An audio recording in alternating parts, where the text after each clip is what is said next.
Alright, so white Judy or mono white aggro splashing Judy, just pretty typical white aggro deck with heroic reinforcements at the top end, which is a card that we've been happy with pretty consistently.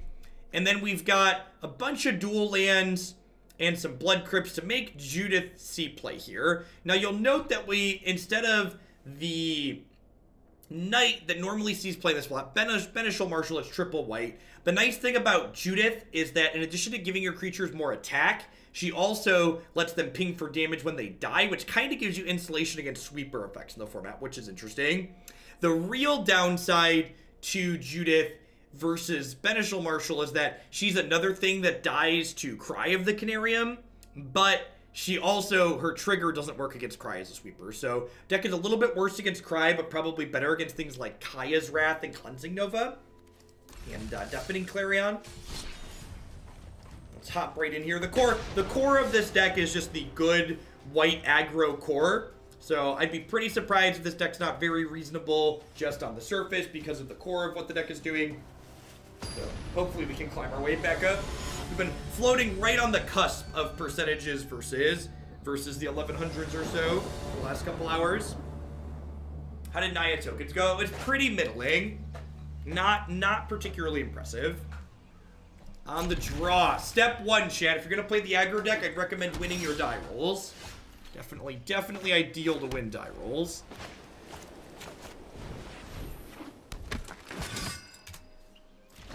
Hope everyone enjoyed the ride down.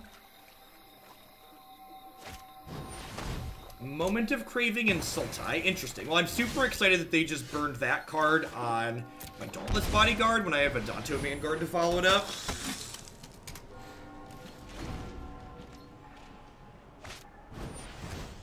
Opt. Okay, interesting. So they must be a more controlling deck.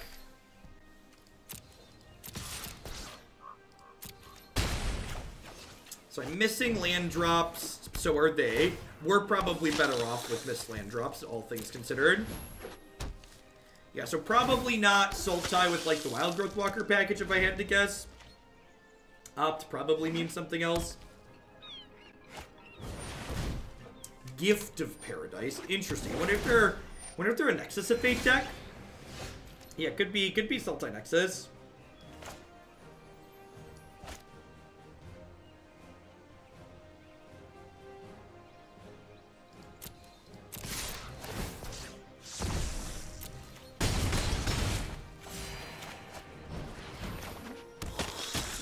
Don't cry of the canary of me, bro.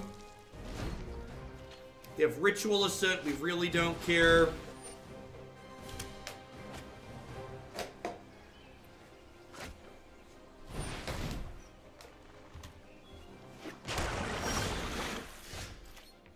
Yeah, Myth. So, like, what you're talking about there by, like, not, like, heroic reinforcements, like, not being good with Judith, you're so focused on Judith's last line of text that you're forgetting that she has way more text than that. So, like, Judith's a good card because she also gives your creatures +1 attack. So, like, things that make multiple creatures to give extra attack to with Judith are still good with Judith. Like, curving Judith into heroic reinforcements, like, heroic reinforcements add 6 power to the table then, which is very, very good. Yeah, I'm doing a long stream today because I was off early yesterday because Magic Arena was having issues updating. We get to play Duress in our aggro deck, which is sweet. Definitely exciting. Conclave Tribunal seems less than stellar here. Skymarcher, probably the other trim. This seems fine.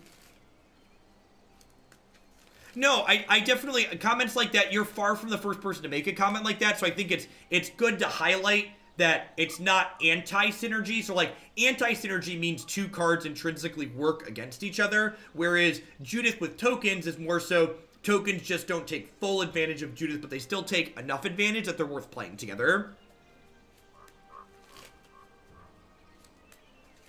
Do I want Ajani in this matchup? I don't think so.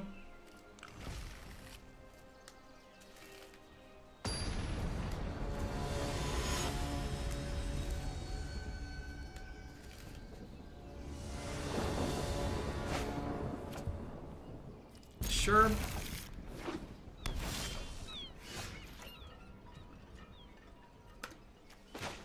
I think I'd rather play my threat on one since I drew a threat. Threat. This does mean if they have Search for Azcant on 2, I can't take it away. Wow, this hand is good. Oh, you know what? I should play this land in case they have Syncopate.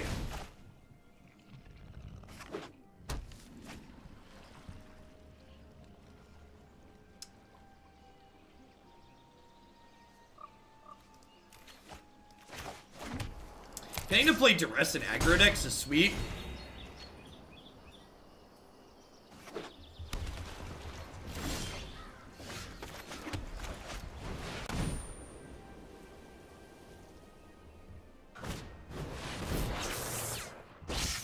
So, worth noting, they can expansion my Heroic Reinforcements deck turn, which is a little awkward. Beer Guy Ed, thanks for the 6 months. I appreciate the half a year. Welcome back.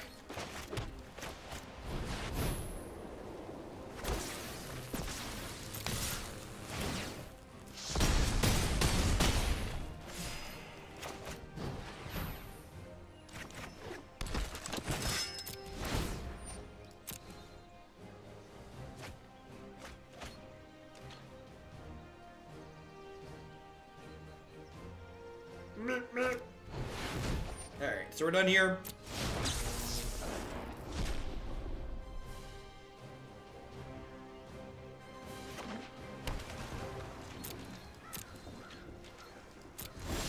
Yeah, Judy plus Bodyguard is real good for sure too.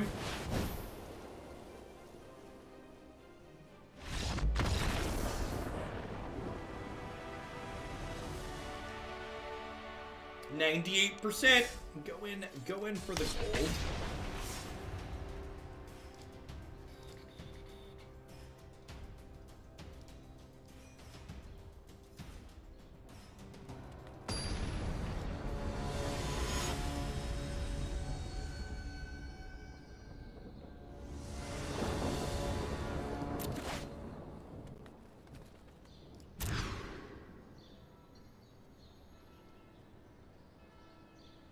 Seems reasonable.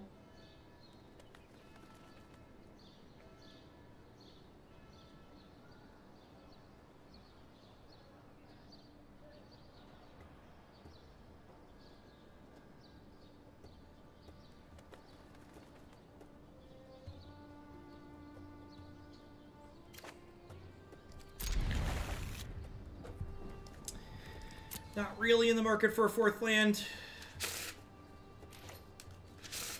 On the die roll. It's a good start. Play my 2-1 on 1. Next turn we get to go Blood Crypt tapped into Hunted Witness, which is nice. Ooh, that's sweet.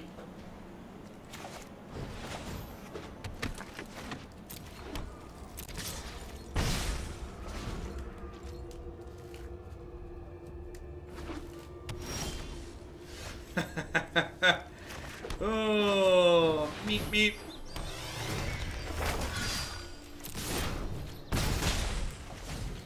Alright, one more land, please. If they have Absorb into Kaya's Wrath, we're probably going to be in trouble here still.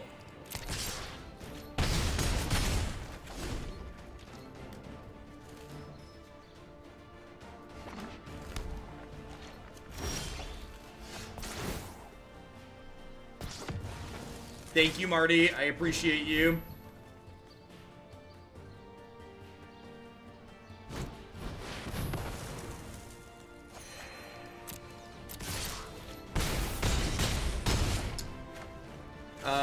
They're dead on board here. If they have a removal spell, they're still dead on board. If they have Vraska's Contempt, they're not dead on board. If I cast Heroic Reinforcements pre-combat and Absorb, they won't be dead, though. I think I hold the 2-1. They're missing a Black Source, so, like, they could have the Wrath and just be looking for the Black Source.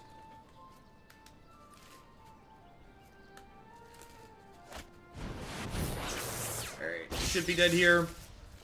Fungal Infection could be the only thing that would keep them alive. Even then, they're still not in a good spot. Alright, Tithe Taker, Duress, Ajani, Experimental Frenzy. Conclave Tribunal comes out. Skymarcher's probably the other cut.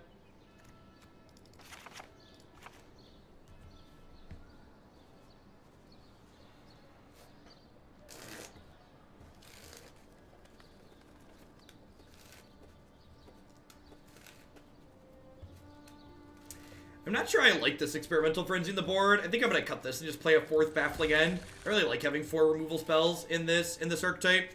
And I don't feel like I need that slot here against control.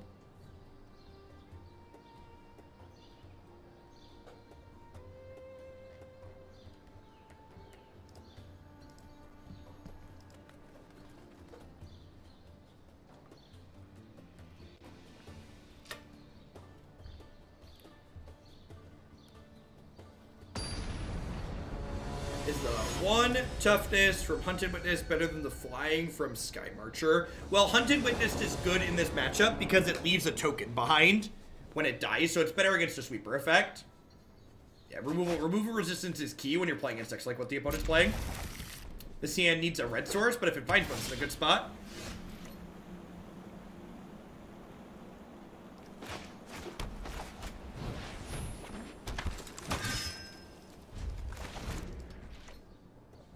Do you know what win percentage? We need to stay in Mythic. Well, you can't get bumped out of Mythic once you're in it. Do you mean to stay in the top whatever? That I'm not sure. To stay out of the percentages. But you can't get bumped down like back into Diamond if you lose too much. Cry me, baby. Thief of Sanity. That's an interesting choice to bring in this matchup.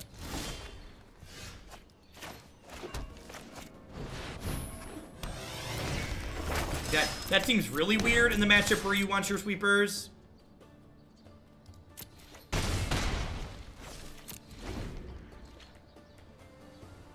I mean, I don't really care about my ultimate rank, so I don't really care if there's a percentage by our name.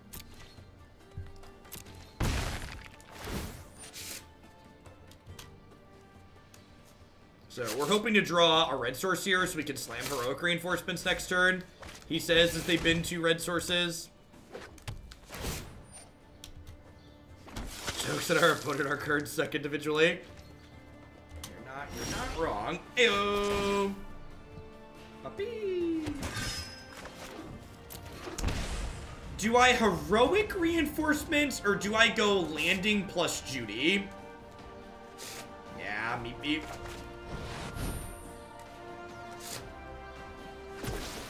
Driving in my car, beep beep.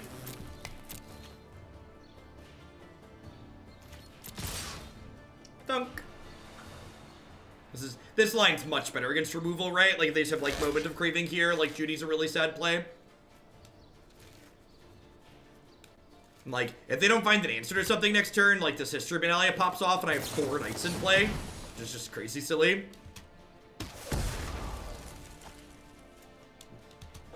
Whew. The temperature is dropping outside, chat. It's getting cold in my basement. I might need to, kick my space heater on. People playing aggro decks without heroic reinforcements. I don't get it. I do not understand. Does not compute.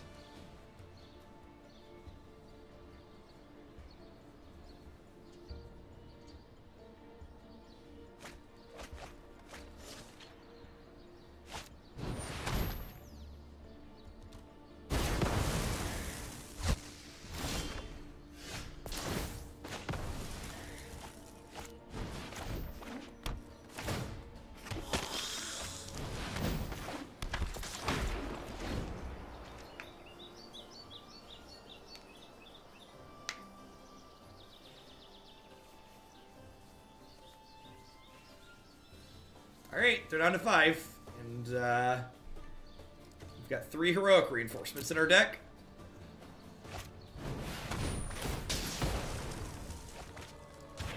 Judith, also a good draw. Tithe Taker, a good draw. What? That's super aggro. History of Benalia is a good draw.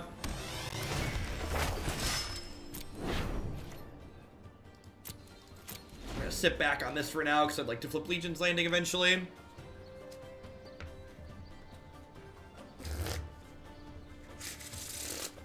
Gruul aggro is not very good in my experience. The Gruul decks tend to be better suited playing as decks that go tall as opposed to wide. Decks that are playing like Scrygan Hellkite and Phoenix and stuff like that. If they have an Absorb here, they're going to be in a pretty good spot. If they have another Cry, they're going to be in a pretty good spot.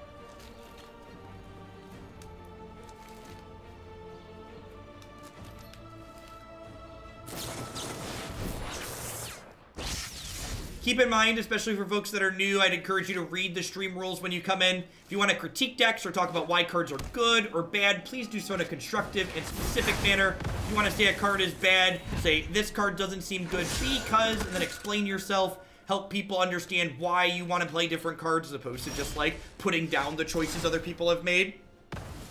Help other people learn. Don't just crap on their ideas.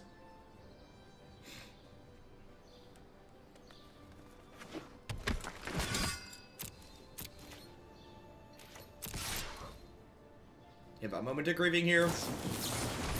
Yep.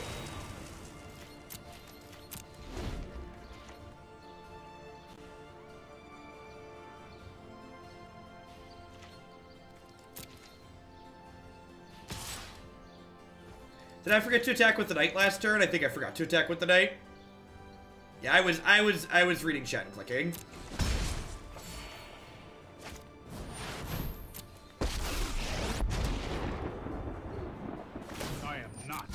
We need to move quickly.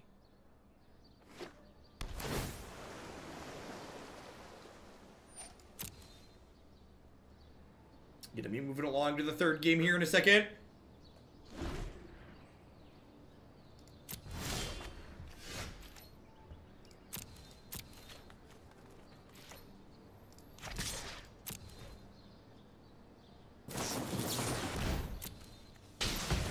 Sure. Any linear aggro deck is gonna translate well to best of one. It's the more interactive mid-range style decks that are gonna give you a hard time there. No time for a break.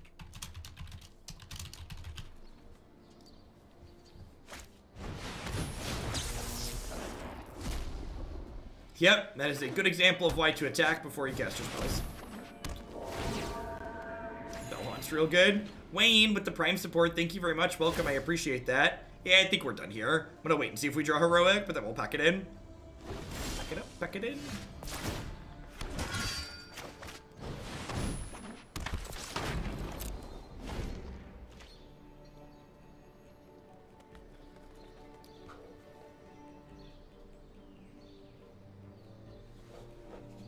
Oh, Space Heater tap. Hurry!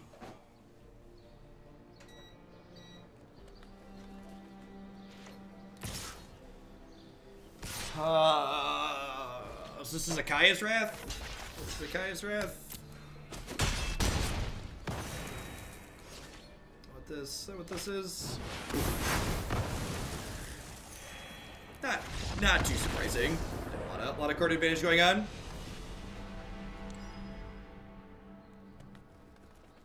Pretty happy with how we sideboarded here.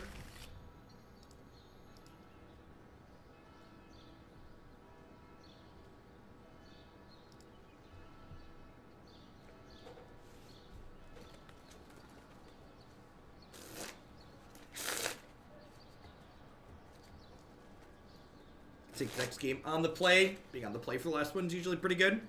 The Experimental Frenzy I'm going to cut from the sideboard. I just don't think it fits in.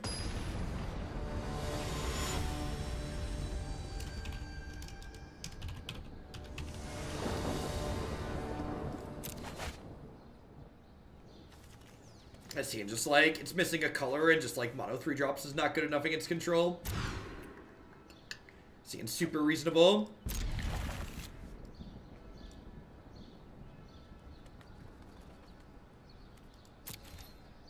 Sideboard to win, not just to survive. That sounds like some nonsense advice. What is that? What does that even mean? Sideboard to win, not just to survive? Duress. Interesting. Okay, I guess our deck does have a lot of good Non-creatures, did it? I didn't board in Experimental Frenzy in this matchup because I don't think it should be in the sideboard because it doesn't fit into my deck. I don't have cards I want to cut for it. It sounds like, yeah, it sounds like buzzwords. Sounds like this, we need more tempo post-board.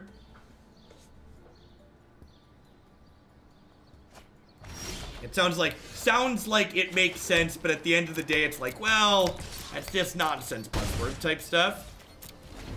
A better piece of advice is sideboard for the deck you're going to be playing against, not the deck you just played against. So that means predict what your opponent's going to be doing post-board. Need more synergy, better texture post-board. Like, what is that? What does that even mean? So they left me this History of Benalia here, which makes me think they have a negate. So I'm going to go ahead and play the second Bodyguard out here rather than jamming this into like a Syncopator negate.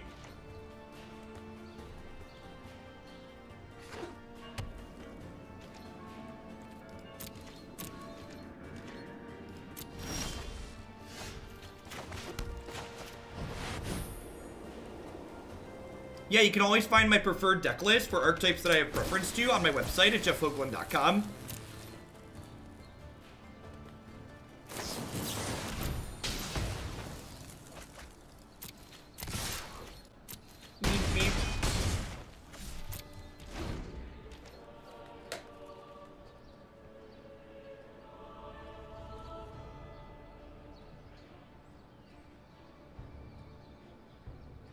Alright, they're down to 7. Yep.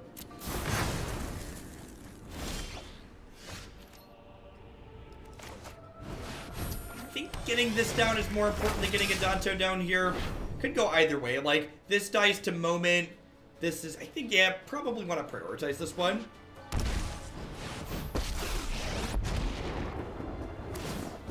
You know what? I'm not done. Getting this down sooner is good if I think they do have a negate or something like that. Super happy I didn't play this last turn.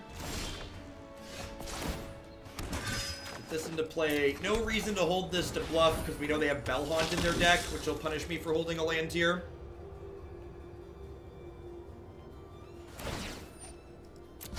Let's skip to the Game is slipping away from us at this point. Probably dead.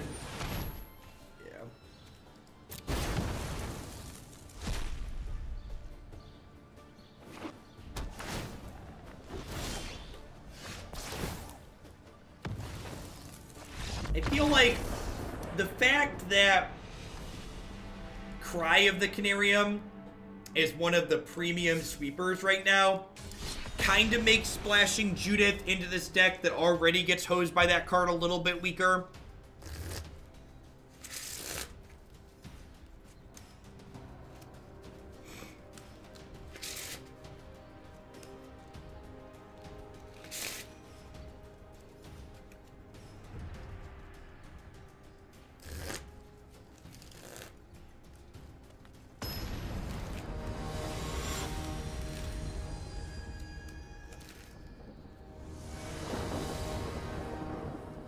If we take out heroic reinforcements, our concession equity goes way up. It's funny because it's true. I'm gonna keep this. If this hits a second land on the play, it's kind of absurd. And if it misses a land for a turn or two, it's still fine. Rephrase. It's a second white source. There's actually Blood Crypts in our deck for whatever reason.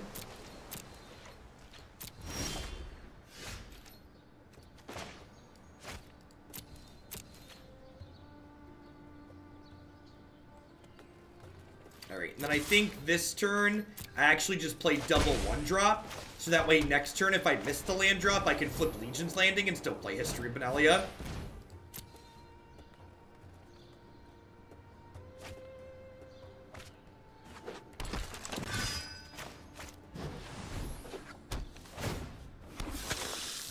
Yeah, I mean, like, we had one Steam Vent in the Jeskai aggro deck that we played, but this build has, like, 3 copies of, what's it called in it? 3 copies of,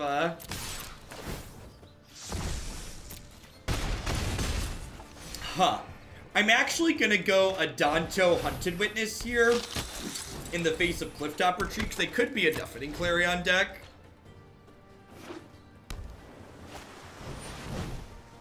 Actually just Drakes. Okay, that's kind of punishing. Alright, they get to eat one of my 2/1s, but then they take 7, so that seems fine. Then I play History of Benalia here. I guess I'm going to be in trouble still if they have Deafening Clarion next turn, but that'll require an untapped white or red source, which they didn't currently have. Yeah, I'm not sure that, like, Judith, so, like, when we talk about splashing cards into decks like this, we often talk about, like, is the payoff you're getting worth what you're giving up? And in this instance, I'm not sure that it really is, just because what we're gaining from Judith, like, is they have Absorb in their deck? What? That's random. Okay. That's interesting. What we gain from losing, what we gain from Judith isn't that much bigger than, like, what we have from, like, Beneficial Marshal, basically.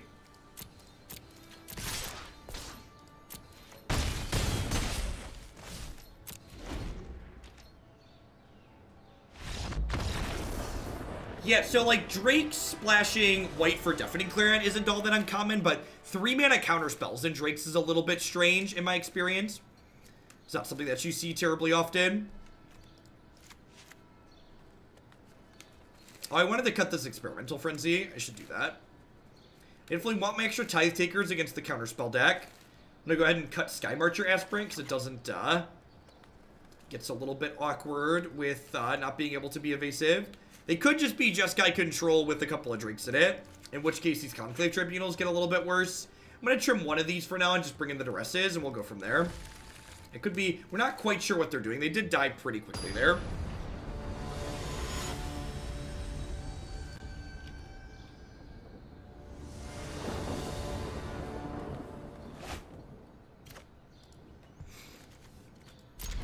This hand's fine. Ajani is for control and mid-range matchups. Matches where we board into Tocatli on our guard. If they are a control deck, we'll bring in Ajani for the 3rd game, but I'm not quite sure what they're doing just yet, based on the mech game that we just played.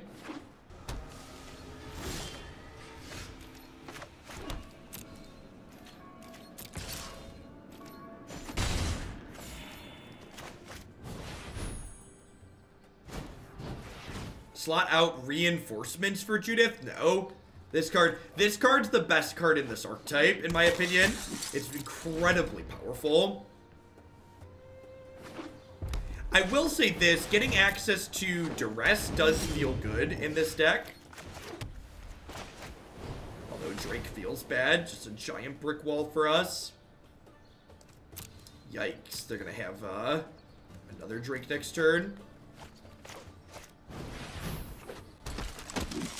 I think Judith's better than Marshall, but I don't think Judith is so much better than Marshall that it's worth splashing for, is what it comes down to.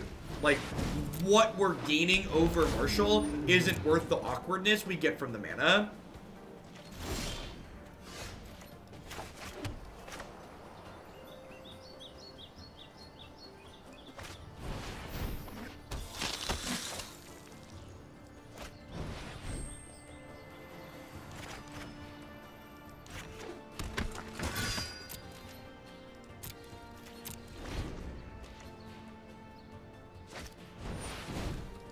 Yep.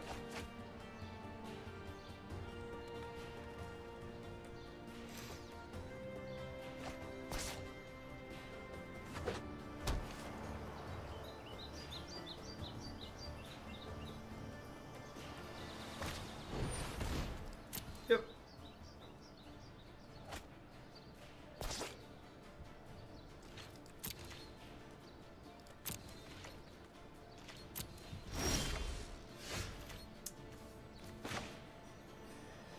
Alright, don't spell Pierce Bait.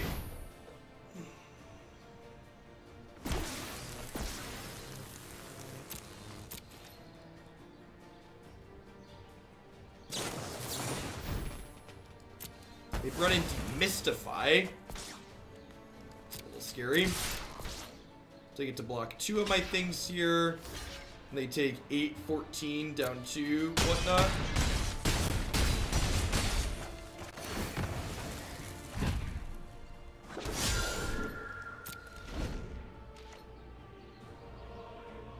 They are dead on board. Until they hit Deafening Clarion and then dumpster us, because Deafening Clarion kills my board and gains them 12, which is pretty good. Why not sacrifice Bodyguard there to save Tithe Taker? I should have. I forgot which one the thing was on. There's no meaningful reason to let them both die. Alright, do you have a Clarion or are you dead?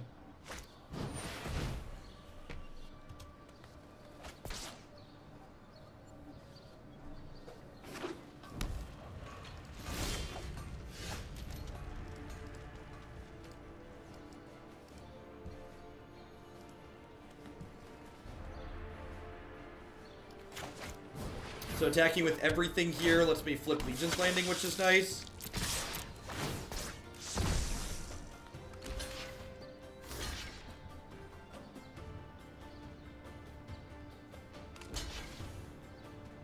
If I save both of these, I end up at 16.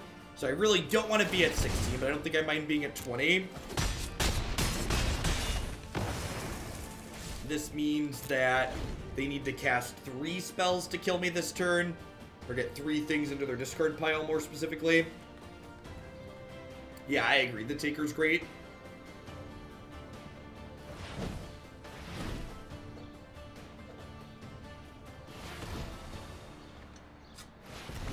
Very good against, like, the control decks. Alright, so still dead on board, especially with me making another 1/1. They need to deal with 2 of my things, which they probably can't at this point. Looks like we're going to eke this out.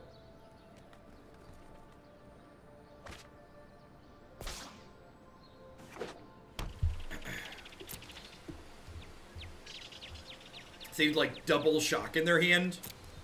And actually, we know they don't even have single shock, because if they had single shock, they would have shocked my face and killed me.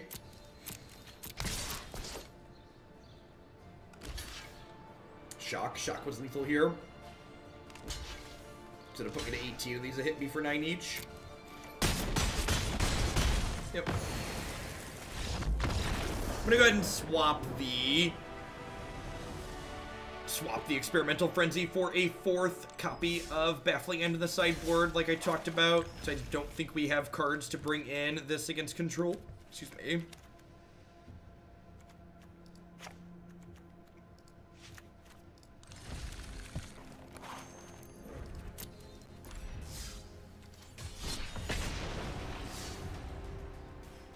I'll play like 1 more here, but I think I'm pretty content with this. Splash is not worth the payoff. I also think I'm going to end a little bit earlier than I was planning today. I think I'm going to do 1 more deck after this as opposed to doing 2 or 3 more. Getting a little burnt. And trying to play control after feeling a little burnt is generally a recipe for disaster.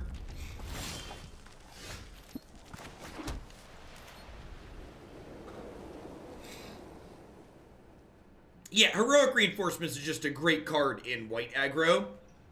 We've played just Kai, we've played just straight Boros. We had a bunch of straight Boros last season. It was very good.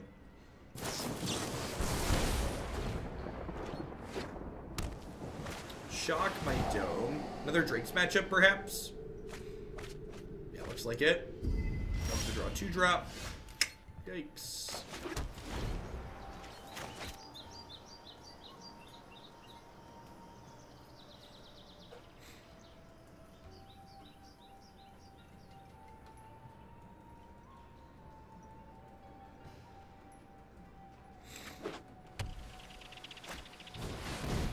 Everyone in general has been having disconnect issues since the latest patch, Pointy. Has nothing to do with wine. It's an arena thing. You've been having some stability problems.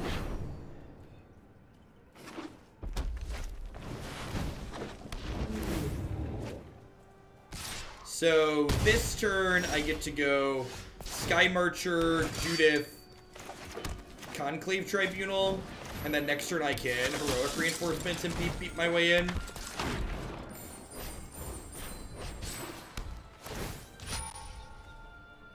Get you.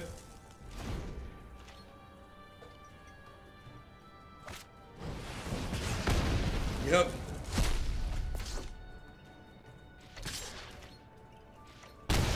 Alright, do you have a Spell Pierce?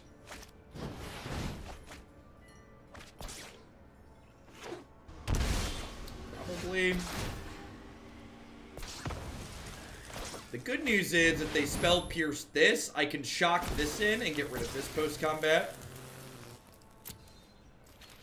Alright, so if they shocked that in and they didn't Spell Pierce me, that means they have a dive down, right?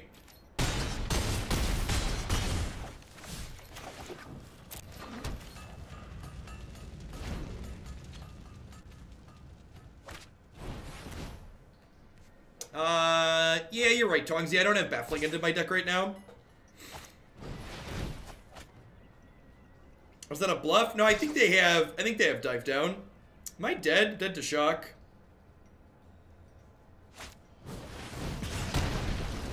Not dead to that one.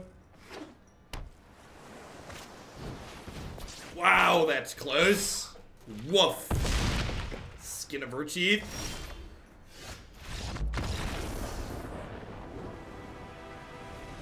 No, that's fair. That's why it's right to take Crackling Drake because of the exile clause, I think. When did I get with Tempo Storm? The start of January. They signed on myself, Caleb Durward, and MTG Nerd Girl as their initial MTG streamers that they're sponsoring. Yeah, I'm gonna cut these Skymarchers and bring in 2 Tithe Takers and 2 Duresses. I think I want to leave in all the Tribunals. I don't think I want Baffling into this matchup.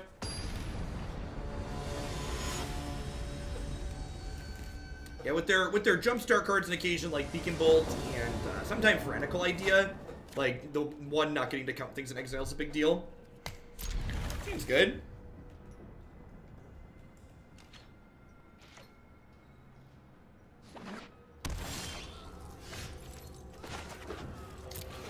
Flinker out to start. Second Legion's Land here is actually a pretty good draw because it means I get to go double 1-drop on 2, which is great. That's fantastic.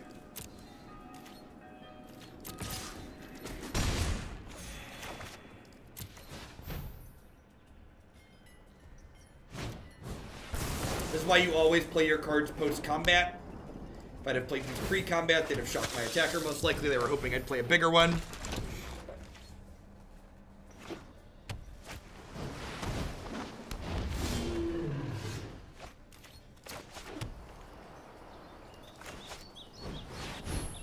History going on. Gets this down while they're tapped out so they can't Spell Pierce it. Yep.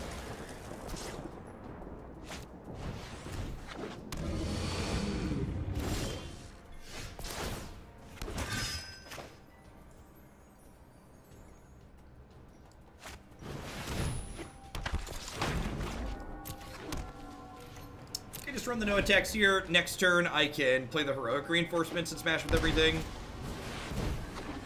Yep.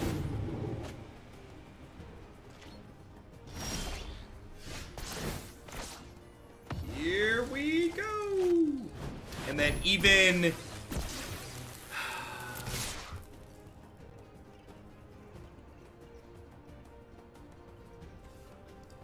Do I attack with these ones? So, like, if they eat this, the Judith trigger kills it. And if they kill Judy, she kills something else. Do I even swing in with these? If I swing with these, and they go eat, then, like, say chump, they take 9 down to 8. Now, I think attacking with Judith is good. If they kill Judith, chat, I get to kill the Drake. Because Judith triggers on herself. Okay, sweet. Yeah, I think this is fine for us. We lose two ones, but they take 9, and they lose that. It seems like a fine exchange for me. The things really don't have a lot of power, so they're not racing efficiently just yet. He says this his opponent plays the Discovery to pump their things up. Ditched a Charter Course. That's terrifying. Raptor Hatchling. Yep.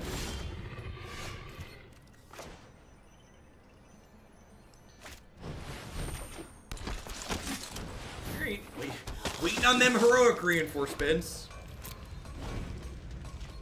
Waiting on them heroic reinforcements.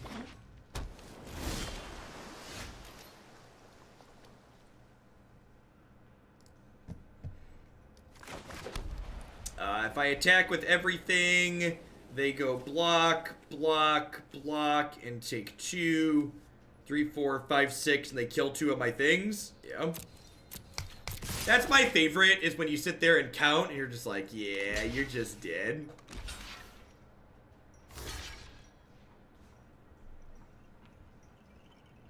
Yeah, so I don't want to make this indestructible, because the death trigger from here and here are lethal. Oh, this is actually 7. Yeah, they're dead.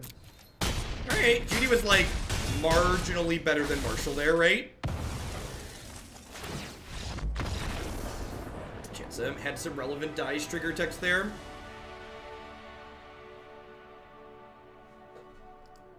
Alright, let's try one more just to confirm. I like to give decks about an hour. Going for a little bit less with that. One of the benefits of playing an aggro deck is that you get to get more matches in a smaller amount of time. You get a little bit more bang for your buck when we play aggro. Yeah, I mean, the stand needs a 2-drop, but like 1, 3, 4 is like real good here.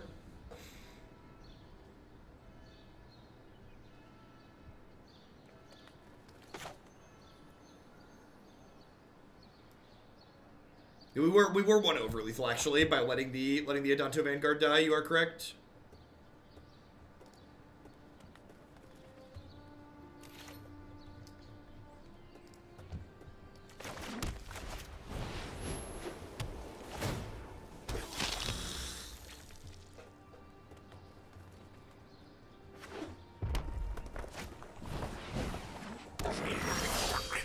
Perfect. It's not a 2-drop, but it's still like something to do with our mana this turn, right?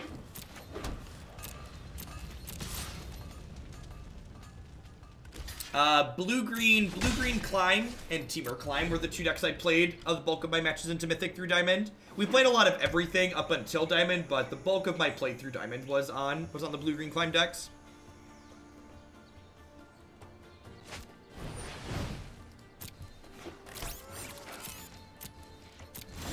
No, cast down does not save your creature from Ritual Asset.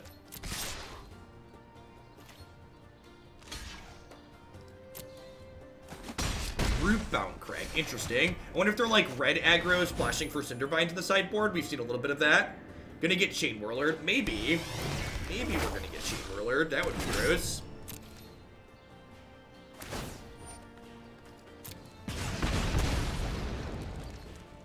Yeah, I'm not sure where the percentages start, but they're past 1,000 now.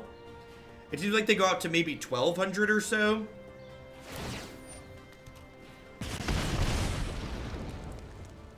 Alright, hopefully when we hop in our heroic reinforcement shape next turn, things will be good for us. If I could play music, what would it be? This is my Pandora station. If you want to listen to the terrible music that I listen to.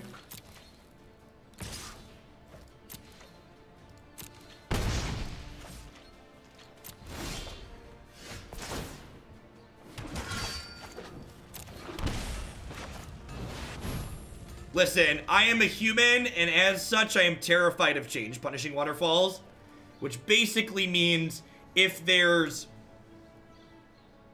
something I'm using that works, I don't change unless necessary.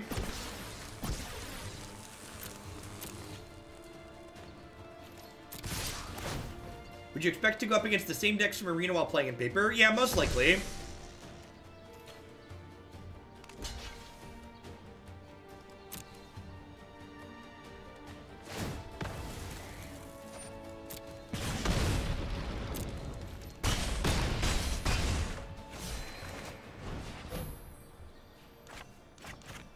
Alright, I'm gonna protect one of my X1s here, So that way, if they do play a Chain Whirler this turn, I can sack my Dauntless Bodyguards to keep 2 of my 1/1s. What's going on, Navy? Catching us towards the tail end here. It's our last match with this deck that we're going to play. One more deck, probably another hour, 90 minutes or so.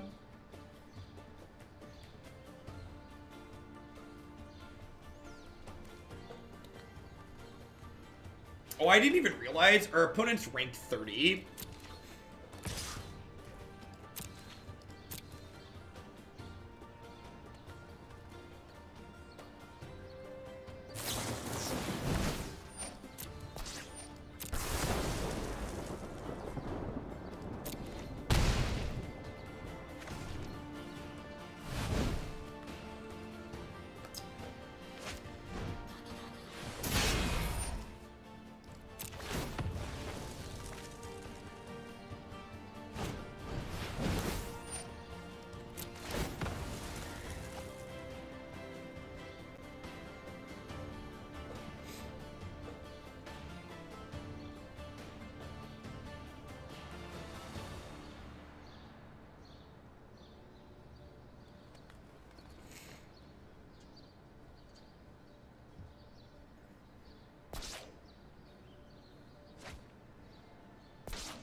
That's a good rip for us. So I'm gonna go ahead and do this. And then I'm gonna go ahead and do this and take their Steamkin away. I said they're ranked 30, not ranked 3, chat. This is definitely a Baffling End matchup. It's probably a Tocatli Honor Guard matchup, just for terms of, like, stopping Chain Whirler. Skymarcher Aspirant seems pretty mediocre.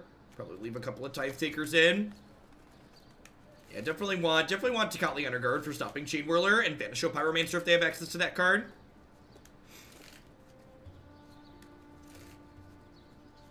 You heard the top spots aren't playing? That sounds silly, unless they drop.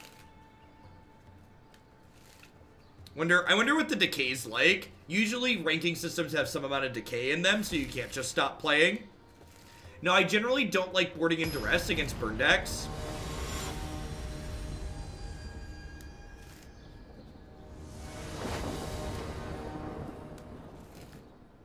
This seems fine. Having a way to exile Steamkin on the draw is pretty important, I think. I'd love to play Legion's Landing on one and get some lifelink going.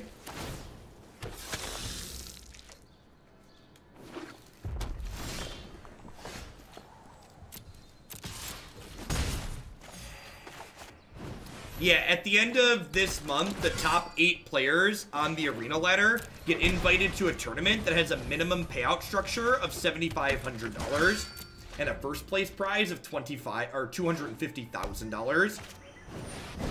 So being in the top 8 is worth somewhere between $7,000 and $250,000. Get your gambling ready.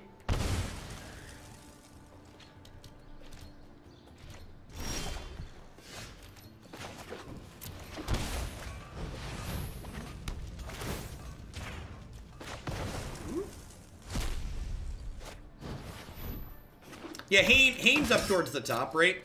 He was sitting on number 1 for a while. Camping it out.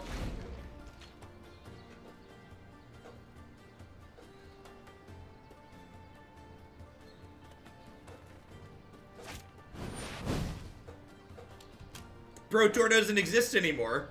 I can officially say I've never played and will never play a Pro Tour.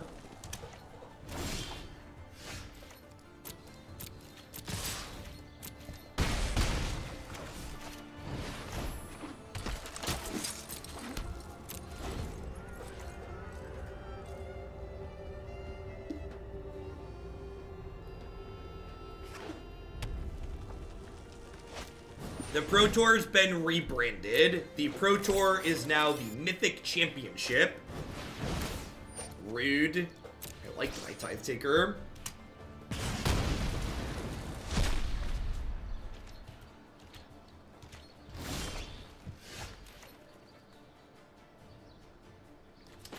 I'm just supposed to Baffling End here.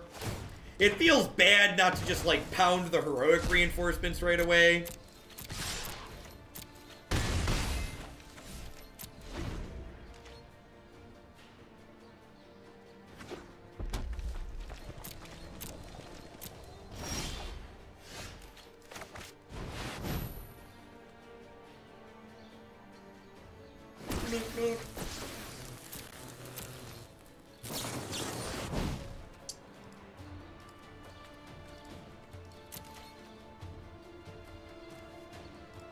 Woof. Woof.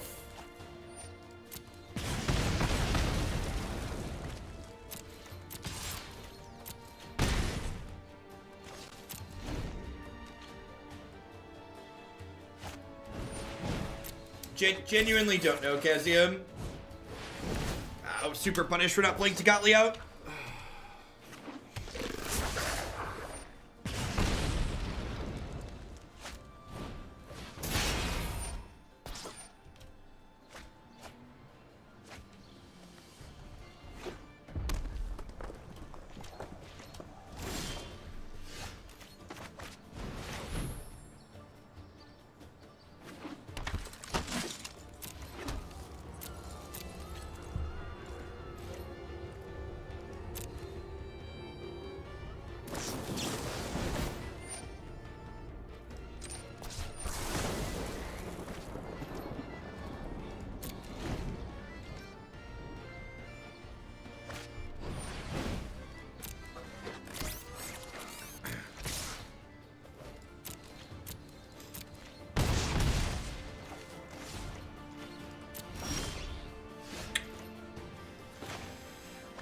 Well, I think I offer the trade on this one here. You know, I probably should have attacked to offer the trade before playing the Baffling End.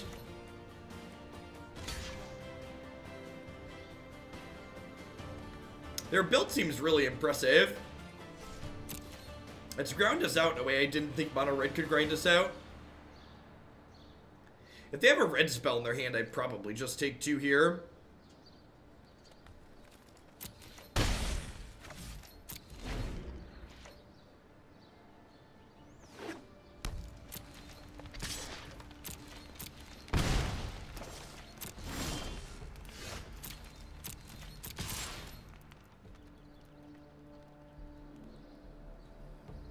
We've not seen any green cards. I imagine it's probably for like Collision Colossus and Cindervines out of their sideboard. If I had to guess. Yikes! All right, so we did. We did here. Excellent.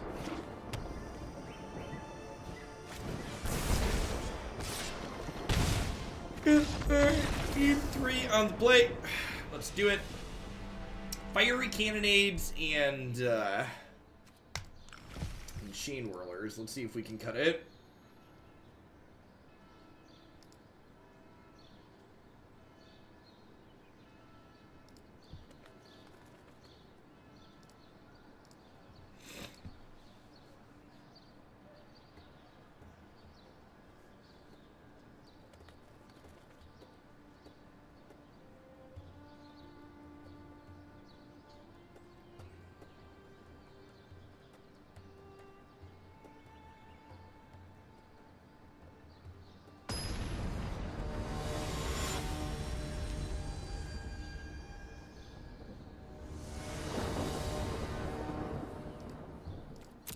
Nah, I think status probably isn't very likely.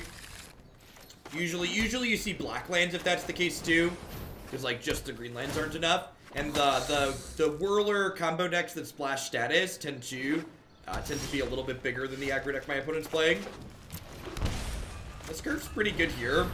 If we hit lands the next 2 turns, we're gonna be in a great spot.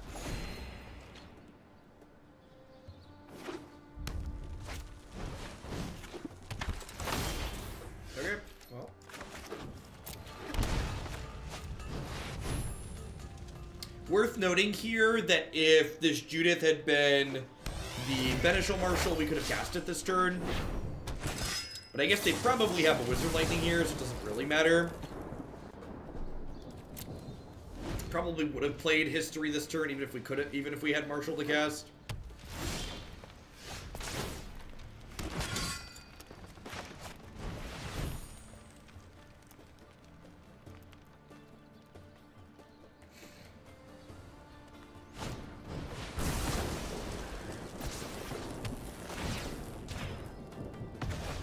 They 2-for-1'd our History of Benalia, which is good for us if they don't have a Experimental Frenzy to catch back up. Have a good one, King. I'll be back on Sunday, by the way.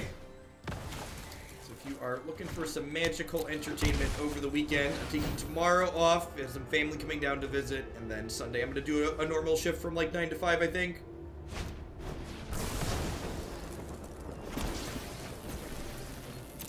Getting to transform the Legion's landing here is big game. Yeah, they clearly don't have Cannonade this game.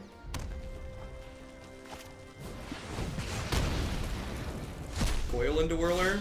No? Okay.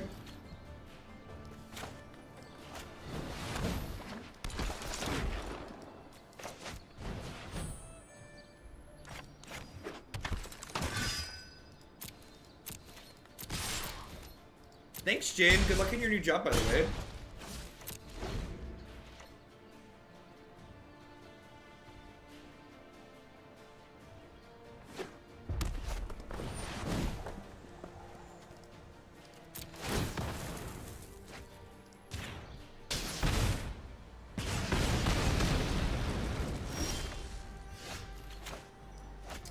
I'm gonna hold on to Tocatli for now. And just like make a token every turn. I'm gonna leave Jeskai Control for Sunday, Johnny. Playing Control at the end of a long stream is just like not a good idea. It's not how you end up with quality content produced.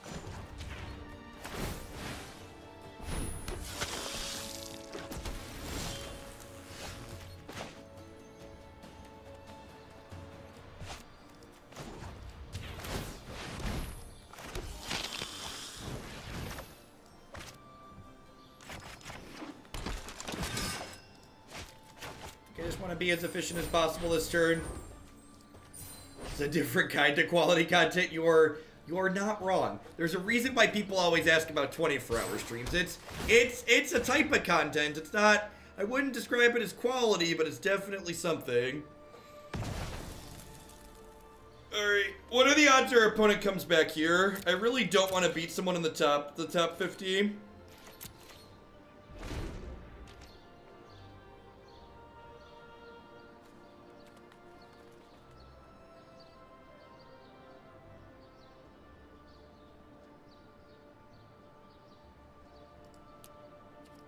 Yeah, I think they're probably done. I'm gonna throw them a bone. Yeah. I don't think they're. I don't want them to like concede before I do. So for those of you that haven't watched, we're like super far out from there, and like if myself at rank 1100 beat that person at 30, they'd probably have to win like the next 4 or 5 matches to like make that back up. So, I've been conceding to people in the top 50 when it looks like we're going to beat them because there's no way I'm going to make it to the top 8, and I think people who are in the top 50 probably have a chance of scrapping it out. As far as this is concerned, I don't think the Judith splash was worth it. I do think Judith is a little bit stronger than Marshall is on average in this deck. I don't think she's so much better that she's worth making the mana awkward for it. So, like, for instance, in the Jeskai Weenie deck we've been playing, I think you gain meaningful stuff from blue and from red that they're worth twisting your mana a little bit for, but I don't think what Judith is adding to this archetype in comparison to Marshall is worth contorting the mana and being a little bit less consistent to have.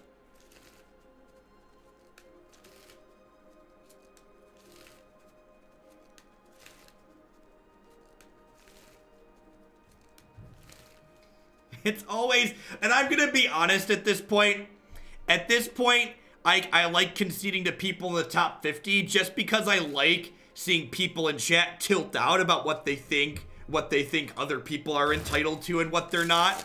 There's so many people that feel like they're so entitled to so much that me giving a win to someone just like tilts people off the face of the planet. So like kind gestures that tilt other people are just like super win-win. Because you get to do something nice for someone and you get to tilt monkeys out of their chair. It's just like, it's a win-win-win all around.